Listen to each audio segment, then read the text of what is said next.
Welcome to Command Block Survival. We're in our custom space dimension, as you can see by the little mite things chasing me, silverfish. Uh, I'm hoping to learn some more stuff today. I want to improve our space dimension with a new biome.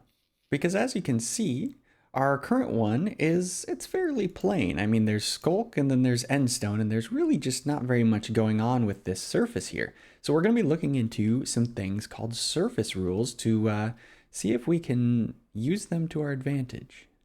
So here's our default biome, and you can see what we're up against. This is pretty bland.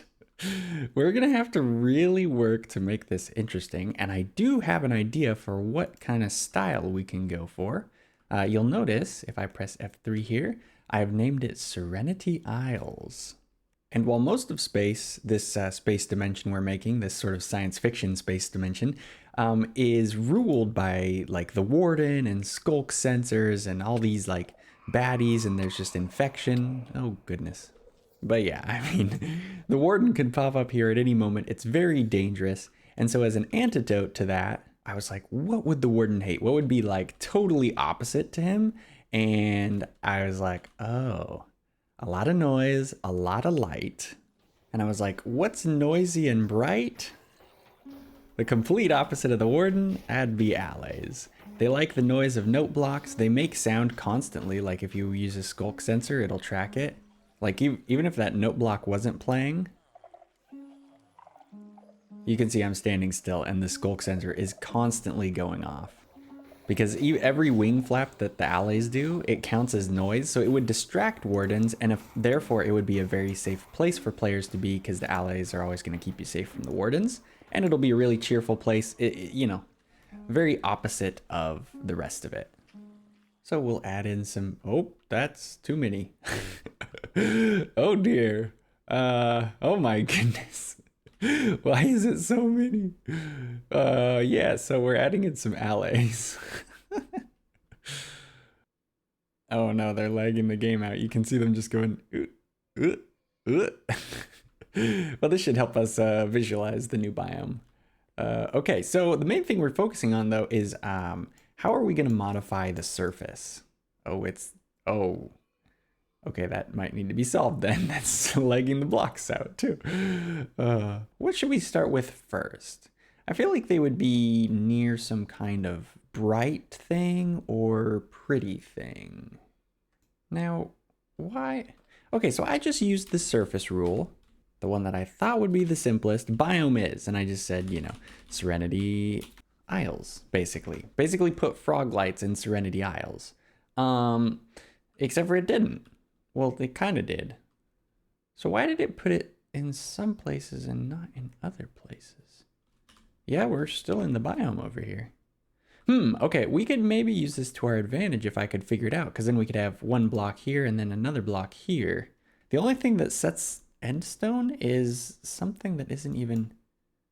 Wait, there's tough in here. Oh, you know what? That means... Does this have tough in it too?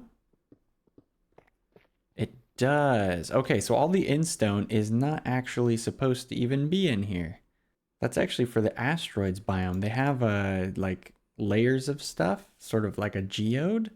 And apparently... Oh yeah, you can see the layers of the geode there. That's a coal one. They are encroaching massively onto this generation thing. In fact, I have no idea why they're so far out of their way over here. Okay, well, I'll turn them off and we'll see what happens. Aha. Okay, so then, okay. I was a little worried there. I was like, wow, I really don't get how this works. Oh, there's still end islands in here. I can remove those too if we really need to.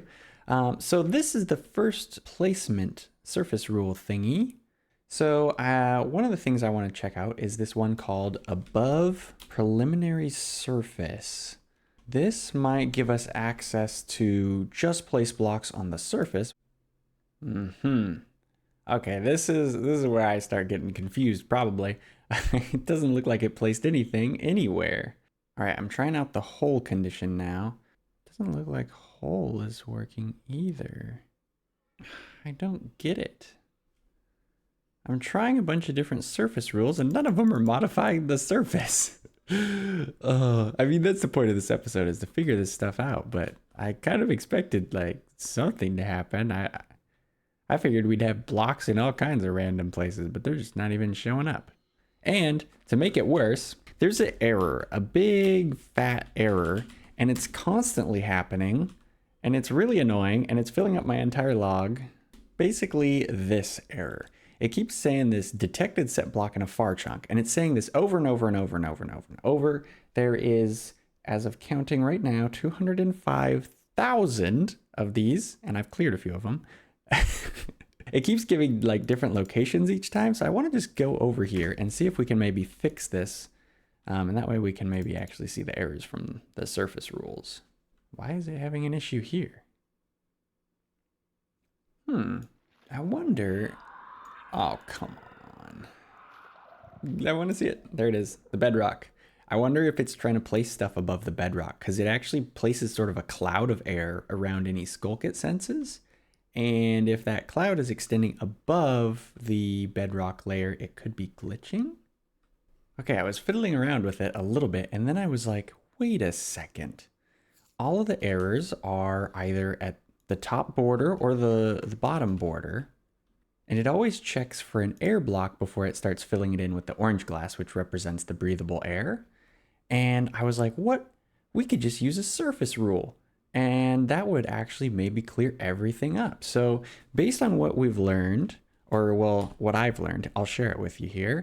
There is basically two types. There's a condition when we're talking about surface rules, and then there's a rule. So a condition would be something like what we used at the beginning, is biome, and a rule is like, you know, place a block, like the ochre frog lights.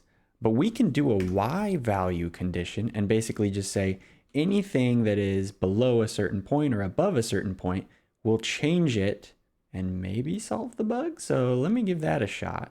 Well, it appears I solved the problem, but in the wrong way. I deleted all the sculk, which is what it detects when it sets up the little air bubble around it.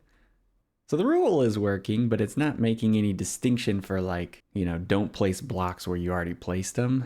So, yeah. Oh, it worked down here. Oh, there must be some sort of order thing going on here. Yep, I'm a goop. A goof. I had them out of order. I was doing this top one before it had even placed the sculk. Okay. The good news though is it does seem to have removed the errors. I'm getting some, but it's a lot less. Like I'm looking over and there's 48 and they've only happened in like one chunk. So it's definitely an improvement. Speaking of order, I think I figured out what was wrong. I duplicated the ochre frog light. Basically, there was one that was just placing it everywhere in the biome before, and then there was the second one that I was working on and changing all this stuff. Yeah, so I removed the first one, so we just have control over the second one. Very goofy. Anyway, so now you can see I have changed things, and we can actually probably start testing now. Okay, making some progress here. So we have used a few surface rules, and I'm learning some more things. So this is the whole surface rule. This is the only one that doesn't really make any sense to me. It picks things based on surface depth, and you'll notice there's like a column of it. So it's like there, there, and there. And so there's these columns where it's like true, sort of. And while I don't know exactly what that does, we definitely can use it because we'll want like patches of something. So we can use the hole for like a patch. You'll notice we have moss up above, and then there's this transition point where it like starts becoming amethyst. And this is actually a mistake I made, but it's an interesting one. So this is the same surface rule that makes bedrock layers. It makes kind of that bumpy, like you could imagine this being bedrock, you know, there's like holes, but mostly there's kind of this like, I don't know, spiky sort of pattern. And so we could potentially put a bunch of these and just make like a giant layer cake if we really wanted to, I guess. I messed up on the lower anchor though, so it means instead of it ending at about where I'm floating, it extends like all the way down. But the amethyst is kind of cool. The one that I haven't messed with is the noise gradient. The reason is because I think that that is going to be the hardest one to understand and also the most useful. So before we move on, I just want to lock it in. Hole works, gradient works. This is Y above, technically. That one works. I tried steep. That one doesn't work. At least I haven't been able to find any evidence of it. I tried temperature. That one didn't work. And then above preliminary surface. It has to do with surface depth, and this is nether generation, so it might just not really work. So now that I have that memorized, we can clear our slate. It'll generate here in a moment. Maybe.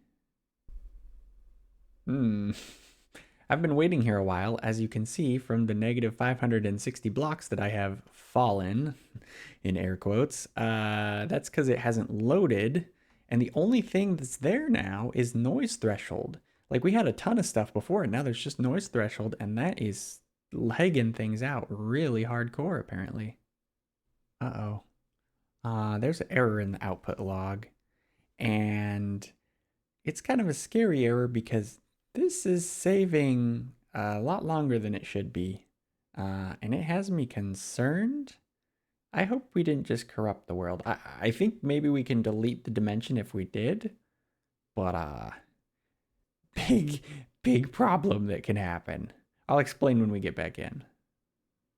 Oh, okay, we can get back in. Okay.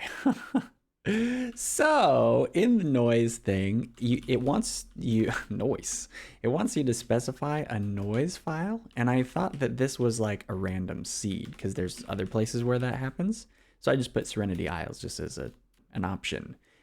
Yeah, that's a big no-no. You need to put a real file. It references an actual noise file, so I changed it to Minecraft surface, which is maybe a problem in the nether considering the surface is not really the surface. And this would be a lot easier if it was like an overworld type of dimension, but it's not. I guess I'll try a couple other of the noise files and see which one works. Aha, figuring it out. Okie doke. I think I'm starting to get what's going on here. So the blue ice is the noise. So you'll notice it's not everywhere. And one of the things I changed is for noise, you set a min and max threshold, which I just was trying 1 and 1.1, nothing. But then when I changed it to be between 0 and 0.5, this is what we get. So presumably, some of those noise levels, like 0 is closer to the edge maybe, and 1 is closer to the center, or not totally sure, but we can totally work with this. This is absolutely going to be useful. We can get really interesting patches, and we can duplicate this surface rule as many times as we want. So I just changed the noise file, and look at that. We have 3 different patches plus the base block. Like, this is already really interesting. Like, obviously we can imagine this being any block we want, and we could control it more depending on how we shift the noise itself. But yeah, this will give us some interesting randomness for sure. Oh, now this is interesting. They're all using the same noise pattern. Copper is up 0.8 to 1. Quartz pillar is like the bulk of it, like 0.2 to 0.8. And then the ice is like 0.0 to 0.1. But then we have huge sections of grass. So it ends up being very localized. Like, the stuff up by 1 is like, it's like pretty much only here. I searched around, I didn't see much other copper. The quartz is kind of in the same area. So it's like there's a map of everything. And then this is like the highest intensity point, lower intensity, and then it gets even less. And then this is like 0 intensity maybe. But here's the thing. This could be a point of interest. So we could have a block that's like a key block, and then something that kind of surrounds it, and then something that's even further out from it. So that's a really big deal, and I think maybe we should look a little bit more seriously into what blocks we're going to use here. Okay, so here's what I'm thinking. I like the blue ice. It's cool and, pun intended, and it is the same color as the allies. So we could have this be the central point because, like, water's really rare in space. It's something that you would want, and we could have it be like a fountain-ish, except for it's frozen because space and cold and all that. So we could have that be the central point. Oh, this gives me another good idea for block. I was gonna think of amethyst as the sort of like thin spirals that are just like spread throughout the biome. And then maybe once we get close to the fountain, we start getting some calcite. That doesn't, it looks good with the amethyst, but not really with the blue ice. I like the colors on the warped wood here, and it's animated. I'm not sure it really blends between these two because it's darker than both of them. I wonder if we could actually have this be the thin thing and the amethyst maybe be closer. We could have these long strands of the warped trees like in between, and it would sort of guide you maybe to the fountain. Because this kind of blends with the moss pretty well, and then it sort of transitions into this. It's okay. You know, I'm starting to think actually the amethyst is out of place here. Because we got this blue, green, teal sort of thing going on. Actually, this might be interesting to try anyway, is can we even place like, you know, stuff like this? I guess technically this should really be in a feature, but we can try it in a surface rule. We're learning, right? Okay, are you ready? I had to go into a creative world to look at some block types to see what would fit. And then I stumbled across crying obsidian. I think it's a really good blend actually between the texture and the color. And it gives it sort of a rock protection around this like icy water, which sort of makes sense. And we have sort of these strands of the warped hyphae that leads to eventually to the ice. So you'll notice if we like go away from it and we keep going, then it's all grass. You know, we could put something else over here. But then in this direction, we got all the hints and pathways of, oh, there's something over here. That's really cool. I didn't actually think we could make something so localized. The one thing that didn't work is there were supposed to be little small amethyst buds that showed up on top of the warped stuff here. Now technically we can just add a feature to sort of just do it automatically, which works, but it's all over the place. It's not just by this area, which I kind of want it to be. It looks kind of random over here. I mean, we could keep it. It's not the worst thing in the world, but I really would like to figure out how to detect for surface areas. I thought with surface rules that would be the easiest thing, but this is turning out to be the hardest thing. Figuring it out inch by inch, bit by bit. So I'm currently using the stone depth condition with an offset of +1, which means it checks up one block, I think. So I think if we set the offset to 0, then we'll get rid of this layer underneath. Oh, yes, yes, yes. Okay, so... Oh, it's not actually placing it like above the surface. It's placing it at the surface. Oh, which makes it float sometimes. It's not quite right, but it's sort of right. Ha ha ha ha ha. Yes, figured it out. So you'll notice it still is down like one level, and that we can't fix. But I was able to add basically the same check we're doing here, which is like, is it on the floor? But then I just do an inverted check. Is it not on the ceiling? So like here, that would be the ceiling. So it's like, oh, that fails. And then it just puts the regular logs there. And then all we have to do is just add a little noise threshold here so that the amethyst buds don't show up everywhere on top of it. And we should be good. Yeah, there we go. I just repeated it a few times. And we get some variety and some little patches of amethyst. Looks kind of cool. But overall, this is the full test of a surface rule. I mean, noise, we used a bunch of different noises. We used sequences so that we did things in the proper order. We checked for the surface, which was very hard.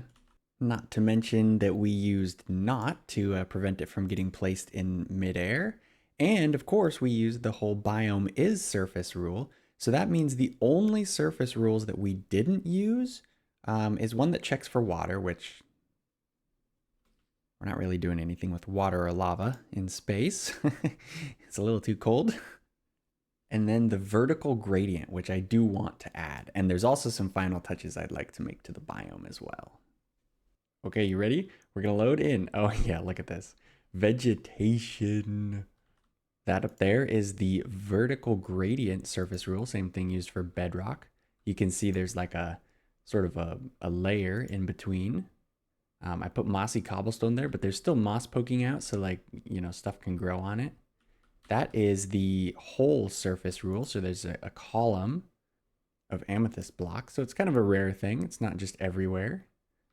Now the spore blossoms create some particles, but if you pay attention, oh, yep, there we go. I actually added some biome specific particles. They're the enchant symbols, just for sort of looks. There's also a sound that plays pretty rarely. But the true culmination of everything I learned is actually buried here in the ground. I used so many surface rules to make this work. It uses the sequence stuff. It uses if then stuff. It checks for stone depth floor and it checks for the stone depth ceiling. It actually inverts that, so it uses Minecraft not. We have to dig down in the right spot because it also uses the noise threshold to randomize where exactly it gets placed. It's possible I might... Oh, I was going to say I might have restricted the noise too much. Yes, here we have it. It's poking right out. So I hid inside of this moss stuff some blue ice. I should maybe make it more common, but it does not show up on the surface here. In fact, it's buried 5 blocks-ish. Yeah, somewhere's around there.